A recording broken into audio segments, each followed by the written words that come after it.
Bonjour mes chères sublimatrices de vie, bienvenue dans ce nouveau podcast où j'ai l'honneur d'accueillir une invitée de marque.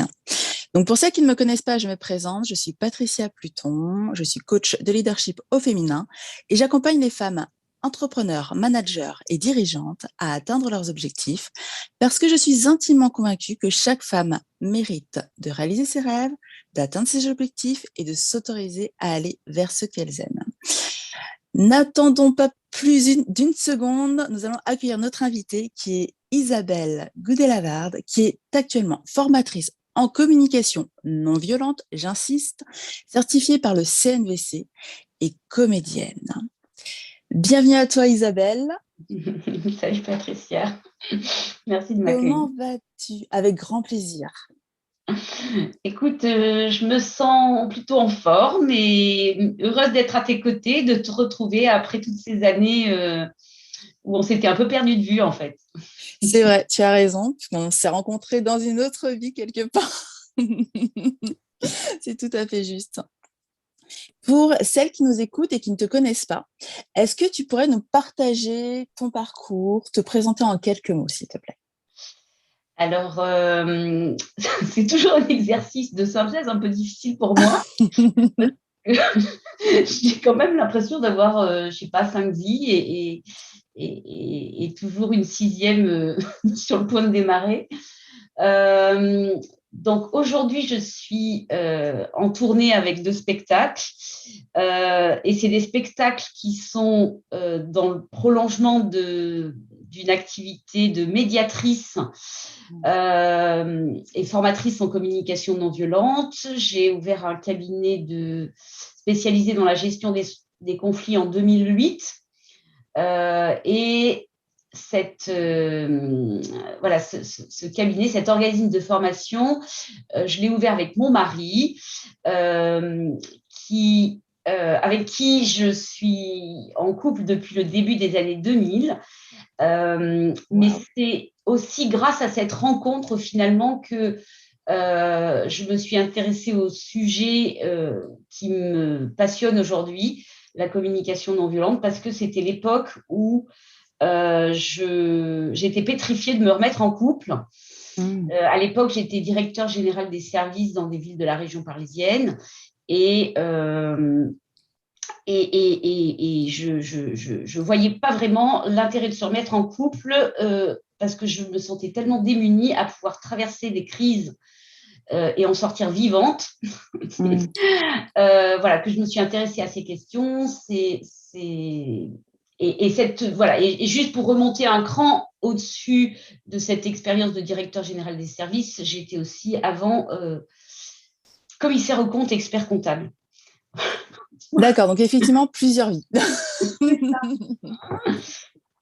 C'est génial parce que tu as posé au cœur le sujet finalement équilibre vie privée et vie professionnelle en tant que femme pour cette autorisation à se remettre en couple. Et en fait, gestion des conflits, médiation, quelle distinction tu fais entre les deux pour les femmes qui nous écoutent? Et du coup, qu'est-ce qui t'a le plus servi finalement? Euh, alors en fait, au moment où j'ai connu la communication non violente, j'imaginais pas que ce processus aurait autant d'impact dans, dans ma posture de manager, autant d'impact dans la relation éducative que j'ai avec mes enfants et dans ma vie de couple et dans ma vie de citoyenne au sens large. Du coup, j'aime bien définir la communication non violente comme un art de vivre avec soi, avec toutes les parties de soi, y compris celles qui grincent, celles qu'on aime moins, comment on les accueille avec bienveillance. Et puis avec l'autre, voilà, une expérience, un processus qui nous invite à découvrir comment on fonctionne naturellement si on sort de nos conditionnements éducatifs, de nos conditionnements de civilisation, pour retrouver une relation plus naturelle, plus fluide et qui nous permet de nous appuyer sur tout ce avec quoi on a été livré à la naissance, nos pensées, nos émotions, nos aspirations profondes. Voilà, et qu'est-ce que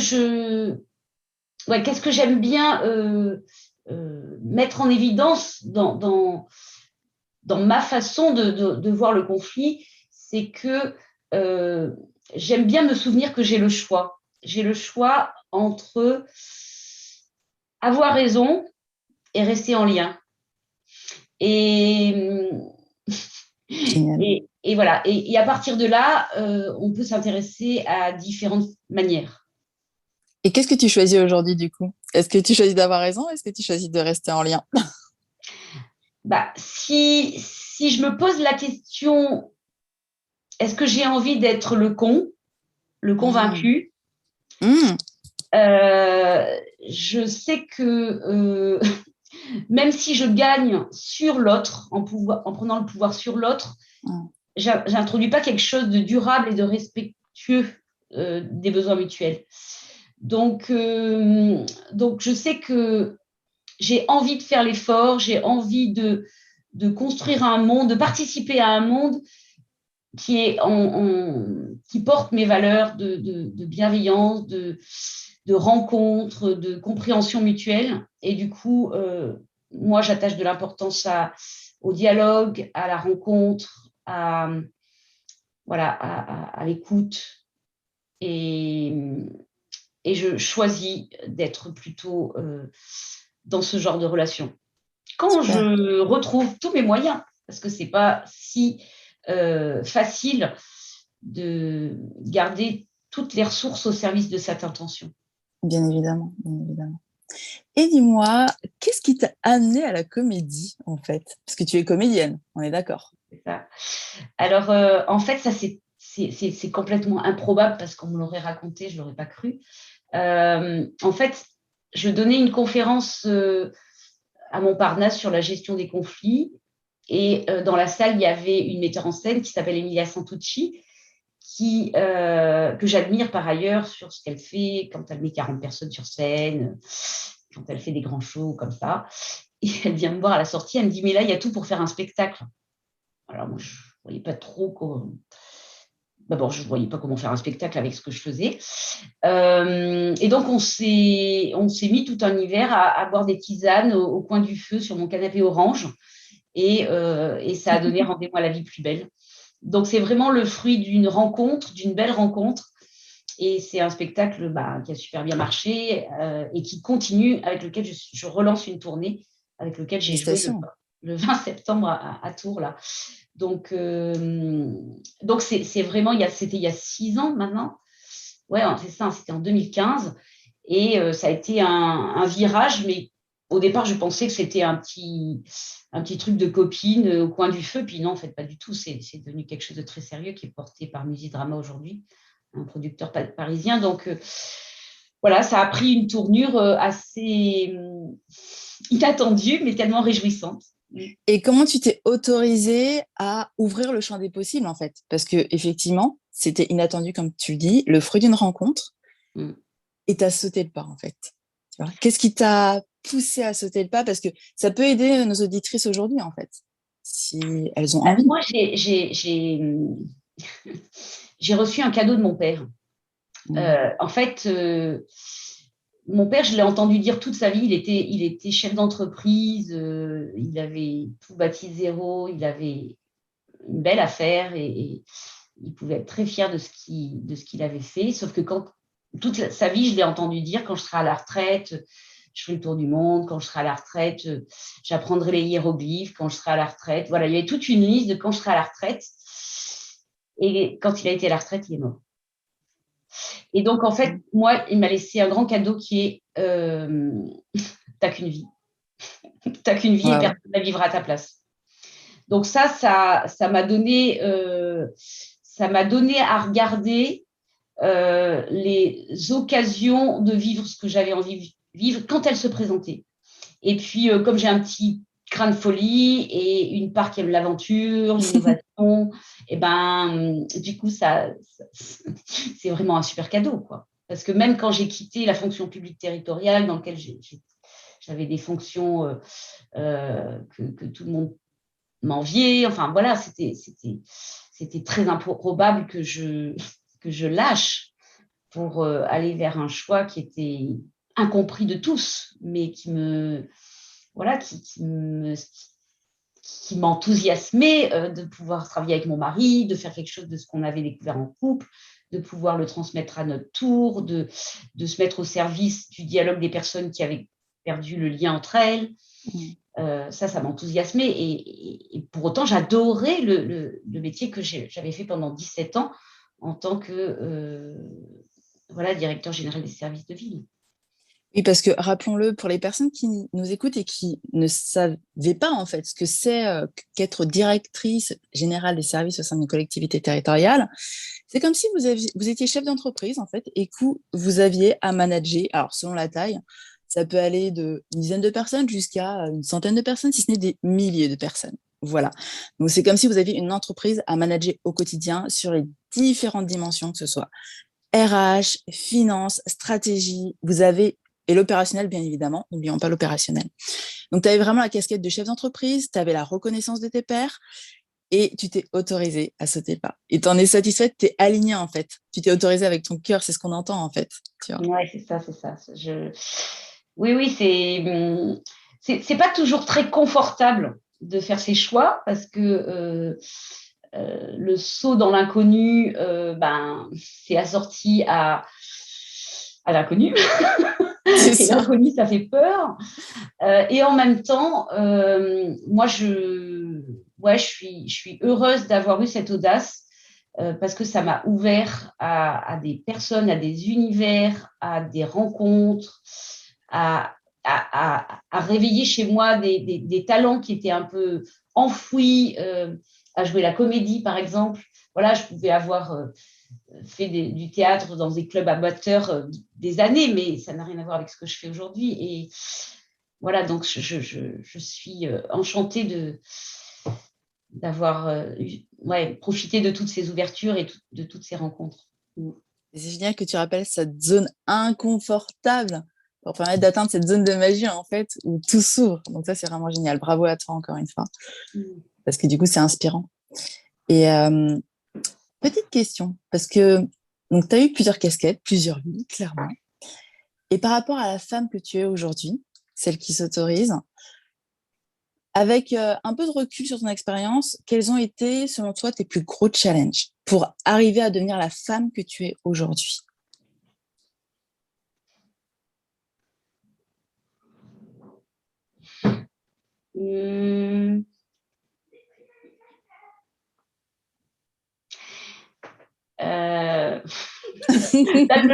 Le truc qui me vient là, c'est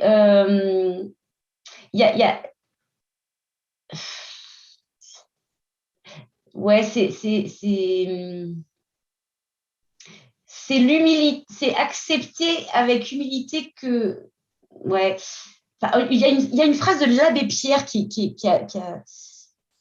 sur laquelle j'aime bien m'appuyer et qui m'a aidé plein de fois à rentrer dans ces espaces inconnus. Il disait, il n'y a pas besoin d'être parfait pour commencer à faire quelque chose de bien. Et voilà, c'était bon. Ta question, c'était quoi? C'était sur qu'est-ce que j'ai eu comme challenge? Alors là, c'est plutôt la réponse sur et en même temps, ça sert. Mais mon challenge, c'était oser aller dans l'inconnu. Ouais. Mon challenge, mon plus gros challenge. Attends, je réfléchis. Mon plus gros challenge. Mon plus gros challenge, c'est sortir de ma zone de confort. C'est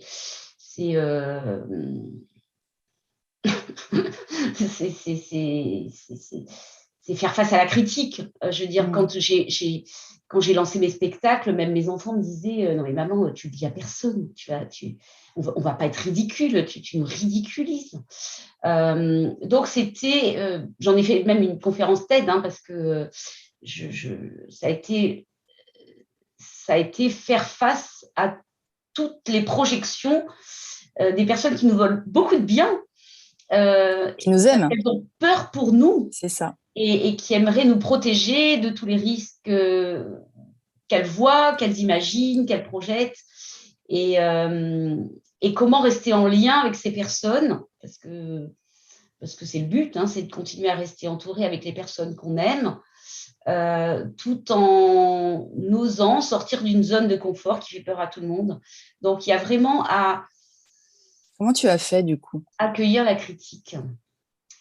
Eh ben, je continue à faire. Je continue à utiliser ce merveilleux processus d'auto-empathie quand je suis voilà, quand je suis challengée à l'extérieur. Il est urgent que j'aille voir qu'est-ce que ça réveille chez moi à l'intérieur. Quelles sont les parts de moi qui se trouvent tout d'un coup inhibées, paralysées, euh, inquiètes, affolées, qui ont envie de fuir, pour aller les rencontrer, pour aller accueillir comme une bonne amie. Ok, donc là, ouais, tu as peur que ça te coupe les ailes, là, qu'est-ce qui se passe? Et puis, voilà, prendre un pas de côté et puis regarder tout ce qui s'agite, tout ce qui me paralyse, tout ce qui se réveille pour aller rejoindre. Ben, qu'est-ce que ça dit de l'énergie de vie qui est en moi, de mes aspirations profondes, de mes valeurs, de mes rêves? Si j'ai de la rage qui se réveille face à ces personnes pour lesquelles je me raconte qu'elles veulent me couper les ailes, et ben comment je transforme cette rage en courage, le courage de rester en lien avec elles tout en en restant aligné avec les choix qui sont les miens parce que c'est ma vie et que j'en ai C'est qu'une. ça. C'est ça, c'est ce qui est le plus important, ouais. Effectivement, effectivement. Donc, mon Et du secret, je crois que c'est ce processus d'auto-empathie. Et pour ça, mon secret, c'est que j'ai une chaise. J'ai une chaise génial. qui est Écoutez bien. comme, qui est comme un refuge. Alors, elle est confortable. Ça, c'est un fauteuil. C'est un fauteuil et un peu cassé, mais que j'aime bien mettre côté jardin. Et là, je peux rester, je peux revenir souvent. Comme un espace qui est pas si protégé que ça du reste de la maison, mais tourné vers le jardin et qui est comme un petit temps de retour à moi et d'accueil de tout ce qui grince chez moi et de tout ce qui est pas si beau à montrer aux autres, mais comment je peux me regarder avec ça et voir la beauté qui est là aussi. C'est ça. C'est exactement ça. Et merci pour ton authenticité sur ce passage-là, parce que je pense que ça va aider énormément de personnes, en fait. Tu vois. Et est-ce que tu t'es rendu compte que dans ton parcours, en fait, tu avais adopté la posture d'une femme leader, en fait? Est-ce que tu t'en es rendu compte? Est-ce que tu as conscientisé que tu l'avais fait? En fait, ce qui me touche, ouais, en fait, mais je l'ai conscientisé, et là, ça me fait tout de suite monter les larmes, en fait, parce que je vois qu'à chaque fois, ça me touche. Euh, en fait, ce qui me touche le plus, je crois, c'est quand à la fin de mes spectacles, comme Rendez-moi la vie plus belle, c'est un spectacle dans lequel je raconte mon histoire, je raconte mes choix, je raconte comment j'ai pris les portes dans la gueule, les pieds devant le tapis. Et, et en fait, ce qui me touche, c'est les personnes à la sortie qui viennent me voir en me disant, mais oh, comment vous avez fait et comment vous avez réussi à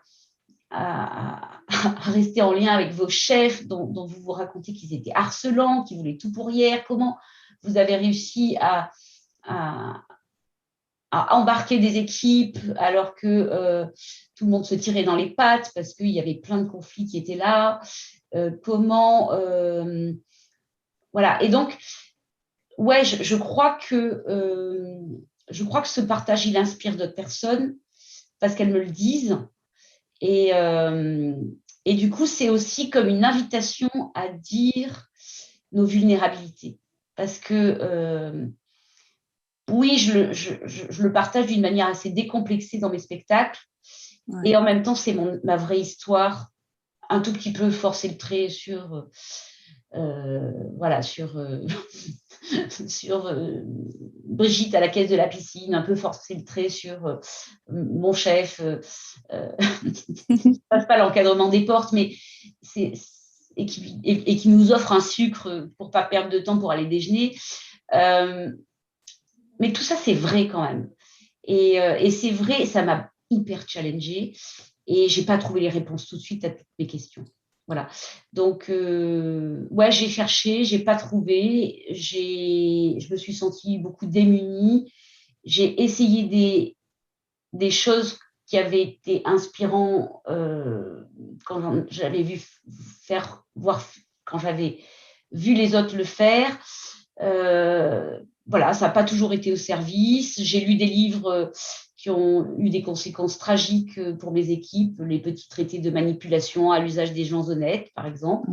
Et ben oui, c'est les meilleures ventes de la Fnac. Et oui, j'ai fait partie des grands lecteurs. Voilà, donc c'est important de voir que dans un parcours où on cherche, on n'a pas les réponses tout de suite à toutes ces questions. Et c'est important de le souligner. Et c'est important de pouvoir en parler honnêtement et sereinement et apprendre de ses erreurs. J'aime une de mes collègues qui s'appelle Michel Guez, qui dit « Quand je me plante, je pousse ». Et oui. Et oui, parce qu'on apprend toujours, en fait. Ouais. C'est ça, c'est ce qui est magique. Et du coup, si les personnes n'étaient pas venues te voir à la fin de tes spectacles, est-ce que de toi-même, tu te serais reconnue cette casquette de leader et de leaduse? Est-ce que tu aurais osé te reconnaître? En fait, je ne sais pas dire parce que ça s'est pas passé comme ça. Alors, en fait, j'en sais rien. Je ne sais pas l'imaginer comme ça. Je ne sais pas. En tout cas, le retour des personnes, le fait que tu vois que tu les inspirais, que finalement, il y avait un retour, là, tu te dis, ah oui, peut-être que j'ai ouvert des portes, j'ai peut-être cassé des portes. En tout cas, ça fait aussi bouger les choses de l'autre côté. C'est génial. Du coup, comme on parle de leader, leaduse, leadership, pour toi, c'est quoi le leadership en tant que femme? Pour le résumer, peut-être en 2 mots, parce que c'est le titre, enfin, c'est le nom que j'ai donné à mon entreprise, c'est bienveillance et performance. On ne va pas perdre de vue qu'on a à passer à l'action pour servir nos intentions. Et en même temps, est-ce qu'on peut le faire en lien? Est-ce qu'on peut le faire le cœur ouvert? Est-ce qu'on peut le faire dans la compréhension des enjeux de chacun? Voilà, est-ce qu'on peut vivre est-ce qu'on peut vivre dans la bienveillance? On peut être dans la compassion. Voilà, moi je pense que les deux ne s'opposent pas. Je pense qu'on peut conjuguer les deux. Et c'est un art et c'est un équilibre à trouver et c'est subtil. En tout cas, je ne sais pas si c'est le leadership. En tout cas, c'est comme ça que moi, j'ai envie de mettre en œuvre la vision qui est la mienne. Super. Et c'est une belle vision. L'équilibre entre la bienveillance et la performance.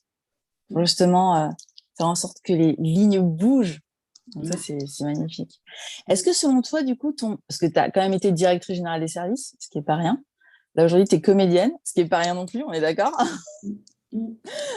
Et est-ce que selon toi, ton style de leadership a évolué au fil des années, ou tu avais finalement toujours en toi cet idéal de bienveillance et de performance pour guider les personnes?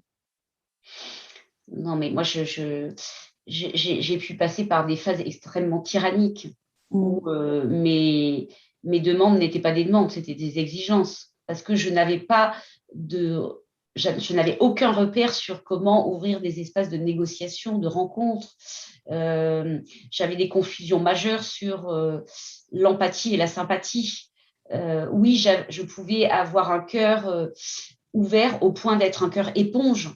Et donc, avec cette posture-là, c'est le dernier qui a parlé qui a raison.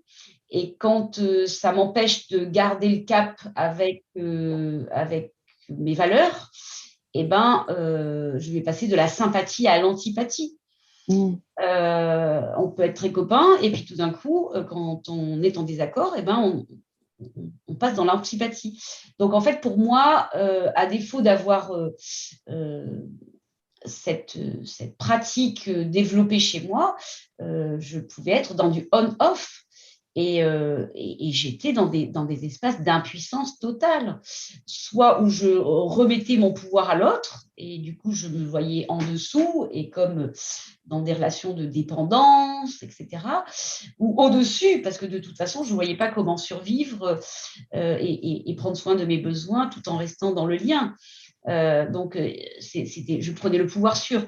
Donc, pour pouvoir vivre du pouvoir avec, ça m'a demandé de sortir de certaines confusions, de démélanger la sympathie et l'empathie, d'ouvrir des espaces de dialogue avec de l'expression authentique. Est-ce que je peux me dire sans écraser l'autre?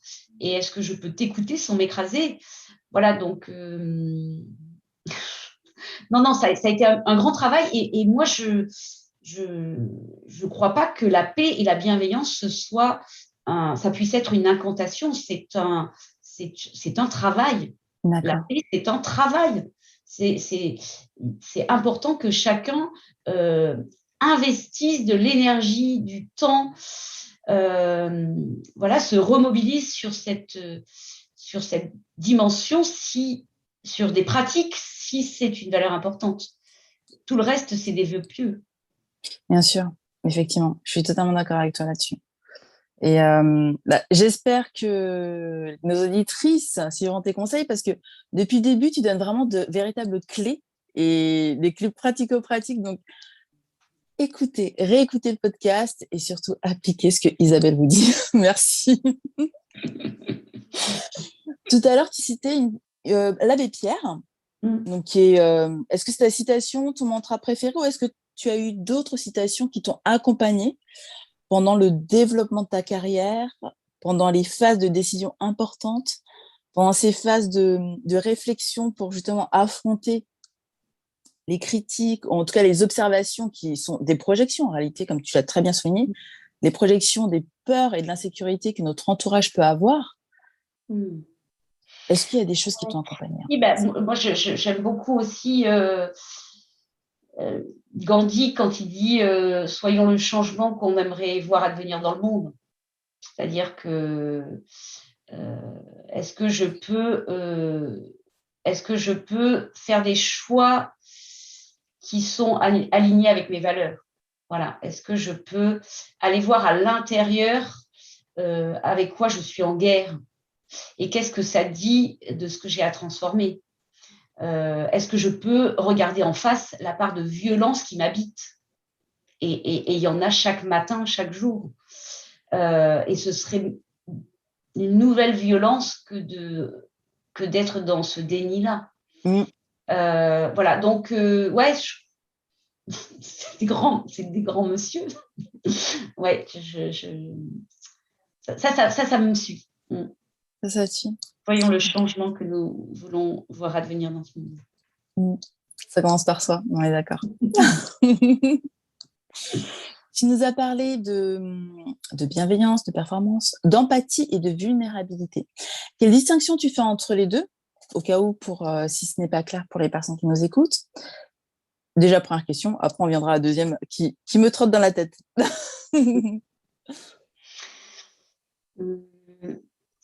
Pour moi, l'empathie, c'est à la fois, c'est un besoin universel. On a tous une grande aspiration que d'être accueillis dans ce monde avec qui on est, la vie qui nous traverse à chaque instant. L'empathie, c'est aussi une pratique, c'est comment j'ouvre des espaces à pouvoir rejoindre l'autre dans un mode cœur à cœur. Et comment je peux rejoindre l'autre ou toutes les parts de moi. Je peux me mettre en empathie avec ce qui est vivant chez moi, les besoins que ça révèle. Toutes ces parts de moi qui s'animent. Voilà. Et du coup, cette empathie cette auto-empathie que je pratique, ça va m'aider à avoir davantage de clarté sur ce que je vis, ce que je veux, et ça va me permettre d'exprimer ma vulnérabilité. Oui, j'ai des limites. Oui, je suis triste. Oui, j'ai peur. Oui, j'ai besoin de sécurité. Oui, j'ai besoin de compréhension. Voilà, donc c'est parce que j'ai de la clarté parce que j'offre de l'empathie à toutes ces parts de moi qui sont là que je vais pouvoir avoir une expression authentique de ma vulnérabilité.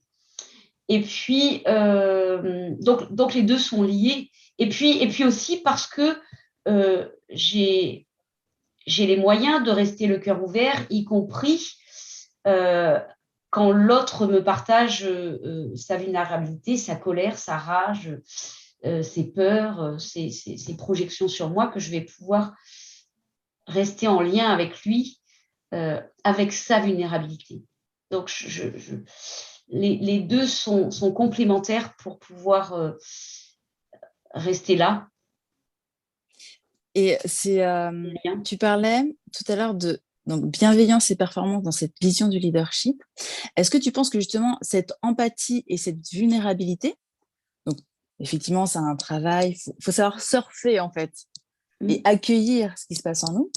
Est-ce que tu penses que cette empathie, cette vulnérabilité peut réellement accompagner et aider les femmes à accroître leur leadership, justement, plutôt que de repousser cette vulnérabilité, cette empathie, le fait de les accueillir, est-ce que ça peut les aider?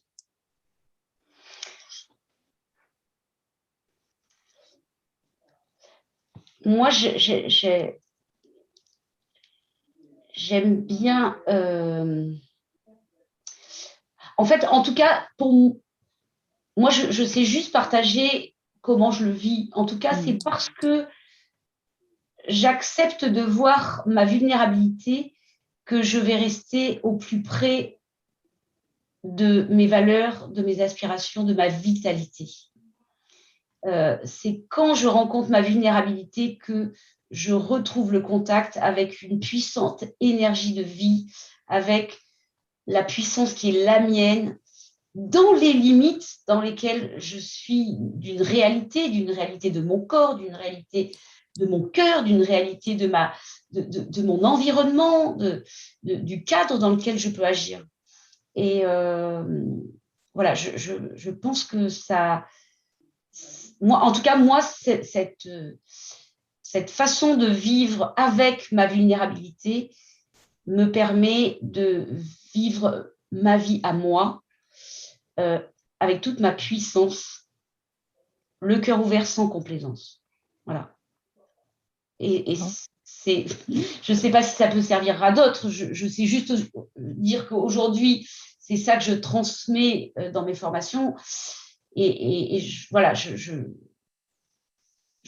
vois que ça peut aussi soutenir pas mal de femmes qui sont investies dans des rôles importants, mais J'en suis convaincue. Voilà, ça aide n'importe quelle personne bien sûr. elle-même. Tout à fait. Et du coup, donc, tu es une experte en communication non violente, parce que voilà, tu es quand même certifiée. Et est-ce que tu pourrais, si bien évidemment tu le souhaites, nous confier 5 astuces ou 3 astuces, 3 clés que les femmes pourraient utiliser quotidiennement, ou même si elles endossent la casquette de leader, 3 ou 5 clés, comme tu le souhaites, qui t'ont servi, que tu as pratiqué, et que tu vois les retours, en fait. Tu vois que ça fonctionne, et c'est quelque chose que finalement tout un chacun devrait maîtriser aujourd'hui. Bon, la première qui me vient spontanément, c'est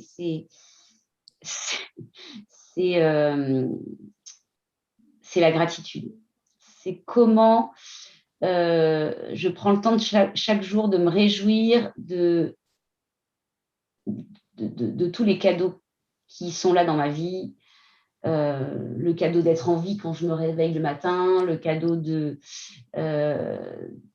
d'avoir la santé, le cadeau de faire des rencontres et ce qu'elle m'apporte comme, voilà, comme tantôt soutien, comme reconnaissance, comme créativité, comme source de joie, de faire la fête. Voilà, donc en fait, voilà, déjà, réenchantons le monde. Et je crois que exprimer cette gratitude, c'est un puissant carburant de vie, quoi. Il n'y a pas besoin de budget, il n'y a pas besoin de... Même dans les jours où il fait gris dehors, on peut voir des parties lumineuses dans nos journées. Voilà. Donc ça, c'est vraiment la clé. Je ne sais pas si j'ai envie d'en donner 3, tellement celle-là, elle est majeure. Elle est puissante, elle est extrêmement puissante, celle Elle que est tu as confiée à majeure. l'instant. Et je suis complètement... ouais, je suis avec ça là pour l'instant. Est-ce que je peux t'en trouver une autre clé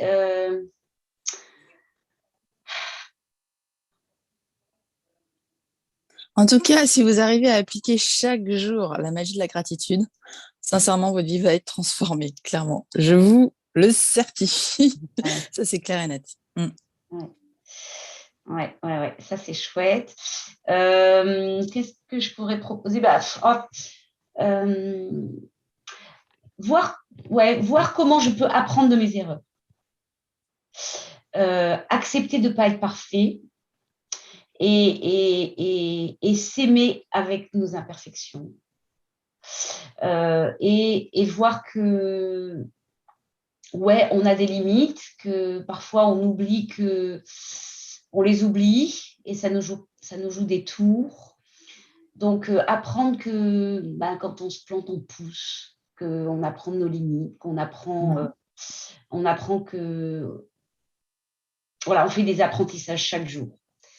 Et comment on peut transformer la violence qu'on peut avoir, je suis nulle, je ne suis pas compétente, je ne suis pas à la hauteur, comment on peut transformer ça en apprentissage au service de notre évolution. Transformer la culpabilité qu'on peut avoir, transformer les... Il y a des deuils à faire. Il y a des deuils à faire qu'on n'est pas tout puissant, qu'on ne peut pas faire toujours tout en même temps. Voilà, alors du coup, on va éviter le burn-out. Ouais, j'ai oublié la moitié de mes courses et la liste de courses. OK. Alors, comment je peux ralentir et apprendre que waouh, j'ai besoin de respecter mon rythme pour rester en lien avec toutes les ressources qui sont les miennes. Voilà, apprendre à chaque instant de toutes les petits plantages et le faire avec de la bienveillance pour apprendre quelque chose. Voilà, ça serait peut-être ma deuxième clé. Oui, parce que mine de rien, ça influe sur la communication. La posture qu'on a envers soi-même influe énormément sur la communication qu'on peut avoir envers les autres. Voilà. Et puis, prendre le temps quand on a des sollicitations, parce que peut-être moi, je suis toujours friande d'innover, d'aller vers de nouvelles propositions. J'ai soif de faire des choses. J'ai une part très active et qui se réveille dès qu'il y a des propositions. Alors, pour les femmes qui sont comme moi, mais les hommes aussi, ce serait prendre le temps de discerner avec justesse qu'est-ce qui dit oui et qu'est-ce qui dit non au fond. Est-ce que au fond de moi, ouais, les autres, ils ont plein d'arguments pour qu'on s'embarque dans tel ou tel projet, mais est-ce que là, maintenant, avec qui je suis, avec les aspirations qui sont les miennes, est-ce que c'est vraiment juste d'aller là? C'est quelles sont les intentions pour moi, là, maintenant? Quels sont les besoins que ça va nourrir, que moi, je veux nourrir? Et est-ce que ce projet, il vient me rencontrer ou est-ce qu'il va rentrer au forceps? Et oui. du coup, être attentive aux petits efforts que ça va demander. Est-ce que c'est vraiment si ajusté que ça d'aller dans cette direction-là et s'autoriser de dire non? Oh que oui. Voilà, ce serait ça la proposition. Je le dis d'autant plus tranquillement que c'est un point de vigilance que je veux avoir en ce moment tout particulièrement pour moi, Super. parce que je vois avec quel appétit je m'embarque dans des endroits qui me réjouissent pas tant que ça au final. Donc, c'est important de s'écouter vraiment à l'intérieur pour savoir si on est vraiment aligné en fait avec ce qu'on nous propose, si Ouais. ça nous correspond, si ça correspond à nos valeurs, bien sûr. Merci beaucoup. Hein. Merci, merci, merci. Et tout à l'heure, tu nous parlais de négociation. Je pense que la négociation, c'est quand même très important. Alors, je ne sais pas si en tant que femme, on s'autorise réellement à négocier comme on le souhaite par rapport à nos valeurs, par rapport à ce qui est important pour nous. En tout cas, est-ce que tu aurais juste une clé, une petite clé ou une énorme clé pour savoir comment négocier en fait? Moi, j'ai un point de vigilance. Parce que je sais qu'il y a deux façons de négocier. Je peux négocier pour obtenir ce que je veux, que l'autre y plie, et que je puisse avoir la satisfaction de mes besoins. Et puis, je peux aussi négocier pour regarder quels sont les besoins de chacun et comment on peut réinventer une façon de respecter les besoins mutuels. Voilà. Et donc, ma clé, c'est avant d'aller vers une négociation, qu'est-ce que je veux au fond? Je veux lui faire entendre raison. Je veux ou je veux le rejoindre avec ce qui est important pour lui. Voilà. Et ça, je vérifie mon intention. Et après, OK, on aura des clés pour pratiquer, on aura plus ou moins d'habileté. Mais déjà, cette intention de départ, quelles que soient les habiletés qu'on a, si elle n'est pas très claire, ça ne va pas être au service de ce qu'on a envie de vivre. Voilà. Donc, avant de négocier, c'est déjà connaître son intention, être clair dessus, en fait. Ouais, clarifier son intention. Génial. Merci beaucoup, parce que du coup, moi, je suis arrivée directement sur la négociation et en fait, non, il y a une clé au démarrage pour, oui, s'ouvrir à la négociation. Ouais, c'est vraiment génial. Merci beaucoup, Isabelle. Merci infiniment. Ce que tu nous as confié aujourd'hui, c'est extrêmement précieux. Alors, peut-être que tu ne t'en rends pas compte. En tout cas, moi, je te le dis, c'est extrêmement précieux parce que tu as fait preuve d'authenticité, d'ouverture, de générosité. Et je tenais encore une fois à te remercier. Et du coup, par rapport aux personnes qui nous suivent, si elles ont envie de savoir ce que tu fais, de venir te rencontrer à un de tes spectacles, ou même de connaître tes futurs projets, est-ce que tu peux nous confier un peu quelles sont tes futures actualités ou quelles sont tes actualités actuelles, tes prochaines dates par rapport à tes spectacles, tout ça, tout ça, tout ça. Ouais. Alors en fait, voilà, je mets beaucoup d'énergie là pour essayer de relancer les 2 tournées. Donc, il y a Et si l'empathie, c'était sexy, qui est le spectacle pour se réconcilier avec les émotions, et Rendez-moi la vie plus belle, le premier one-woman show pour apprendre à gérer les conflits positivement.